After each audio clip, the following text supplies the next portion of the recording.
Tony Mepham, we last got the Railway Cup semi-finals played, haven't we? We certainly have, John. When you're looking back to the semi-finals, were supposed to be the first week in December, and we got them both out of the way last night. And we've got the date for the final as well, which is a week today, Wednesday the 23rd. But last night it was Russian 1, Corinthians 3. Nice and tight at half-time, 1-1. Russian probably on top. That goal for them to give them the lead, Steve Riding. But then a superb strike by 18-year-old Luke Murray to make it 1-1.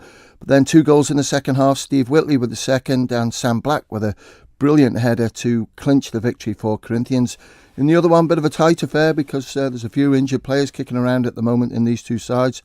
Fura Davies gives St George's the lead. For Peel, it was Sean Kelly. After extra time, into penalties, and it was a penalty shootout victory for St George's 6-5. Joey Morling with a clinical finish, the 8th penalty. So nice and tight, some good penalties there.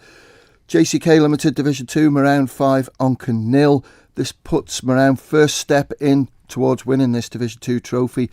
They now need to win their final game by more than six or more clear goals on Thursday. Stuart Morris with a goal, Andy Marshall, Connor Gilbert, 2 for Ashley Higginbottom. And in the other game, just to clean it up in Division 2, Douglas and District 1, Union Mills 2. Luke Booth on the score sheet again for Union Mills with 2, and Daniel Stewart Clegg with 1 for D&D. And the Canada Life Premier League game, Ramsey against Old Boys, wasn't played due to Old Boys not being able to field a team. Good to hear those injured players are kicking around, so they can't be that injured. Well, yeah, there's around 1 or 2 last night coming through, but that's the problem with Old Boys. I heard yesterday they've got 18 players at the moment injured, and I think 5 of them are in plaster at the moment, and 2 are quite nasty leg breaks. So, yeah, it is a battlefield. I just asked you about the Railway Cup final, because of course these clubs go and have to play now a final on an artificial surface. Do they have to think about that, or do they just go in and play the normal game, or what? Does it make a difference? Yeah, they go and play their normal game. The bowl's nice when it's got a bit of rain on it. It makes it play very close to grass, but if it's dry, it's sticky. But these two sides, St George's Corinthians, are going to be sick of each other because they play each other in the Hospital Cup final on Saturday. That's 2 o'clock kickoff because we've got the English FA Cup final on later on.